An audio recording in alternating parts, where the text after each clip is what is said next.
மகளிர் தின விழாவில் மகளிருக்கென பிரத்யேக பிங்க் ஆட்டோ அறிமுகம் செய்வதில் தமிழக அரசு பெருமை கொள்கிறது. திருச்செந்தூர் கோவில் வளாகத்தில் புகுந்த மழை நீரால் பக்தர்கள் பெரும் சிரமத்திற்கு ஆளாகியுள்ளனர்.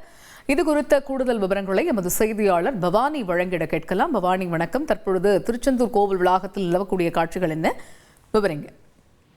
கண்டிப்பாக. அதாவது தூத்துக்குடி, திருநெல்வேலி, கன்னியாகுமரி உட்பட்ட பல்வேறு மாவட்டங்கள்ல இன்று பரவலாக மழை பெய்யும் என்று சென்னை வானிலை ஆய்வு மையம் அறிவித்திருந்தது. அதன்படி ஆரஞ்சு அலர்ட்டும் விடுக்கப்பட்டிருக்கிறது. இந்நிலையில் இன்று காலை முதலே தூத்துக்குடி மாவட்டத்துல பல்வேறு பகுதிகளில் வானம் மேகமூட்டத்துடன் காணப்பட்ட நிலையில் ஆங்காங்கே சாரல் மழையும் பெய்து வருகிறது. திருச்செந்தூர் மற்றும் சுற்றுவட்டார பகுதியாக பார்க்கப்படக்கூடிய ஆத்தூர், காயல்பட்டினம், குறும்பூர், உடன்குடி போன்ற பல்வேறு பகுதியில் மழை பெய்து வருகிறது. இந்த நிலையில் திருச்செந்தூர் சுப்பிரமணிய சுவாமி திருக்கோவிலில் மாசி திருவிழா நடந்து வரும் நிலையில் இன்று 9ஆம் திருவிழாவை முன்னிட்டு காலை முதல் ஏராளமான பக்தர்கள் கோவிலில் குவிந்து வருகின்றனர். இன்று பெய்து வரும் மழையும் பொருட்படுத்தாமல் பக்தர்கள் தரிசனம் செய்து வருகின்றனர்.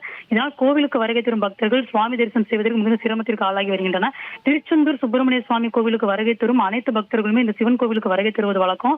இதற்கிடையில திருச்செந்தூர் பந்தர் மண்டபத்தில் அமைந்திருக்கக்கூடிய சுப்பிரமணிய சுவாமி திருக்கோவிலின் உபகோவிலான சிவன் கோவிலில் மழைநீர் சூழ்ந்து காணப்பட்டு வருகிறது. கோவில் முகப்பில் இருந்து மழைநீர் கரைபுரண்டு ஓடி தற்பொழுது கோவிலுக்குள் புகுந்து தண்ணீர் நிறைந்து காணப்பட்டு வருவதை நம்மால் பார்க்க முடிகிறது.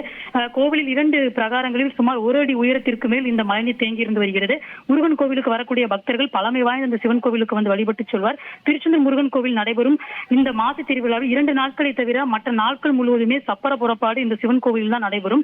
இந்த நிலையில இந்த சுவாமி சப்பரத்தில் இளந்தேறி விட்டு மீண்டும் சப்பரம் கோவிலுக்கு திரும்பும் போது இந்த மழைநீர் தேங்கியுள்ளதால் சப்பரத்தை கொண்டு செல்வதில் மிகவும் சிரமம் ஏற்பட்டு நீண்ட நேரம் போராடி பக்தர்கள் அந்த சப்பரத்தை எழுத்தில் கொண்டு சென்றனர். திருச்செந்தூரில் பெய்து வரும் தொடர் மழையின் காரணமாக நகராட்சி உட்பட பாதாள சாக்கடை கழிவுநீரும் மழைநீரில் கலந்து இந்த கோவிலுக்குள் தேங்கியுள்ளது. இதன் உடனடியாக நகராட்சி நிர்வாகம் தலையிட்டு நடவடிக்கைகள் எடுக்க வேண்டும் என பொதுமக்களும் பக்தர்களும் தற்போது கோரிக்கை விடுத்துள்ளனர். தகவல்களுக்கு நன்றி பவானி. உலக மகளிர் தின விழாவில் மகளிருக்கென பிரத்யேக பிங்க் ஆட்டோ அறிமுகம் செய்வதில் தமிழக அரசு பெருமை கொள்கிறது.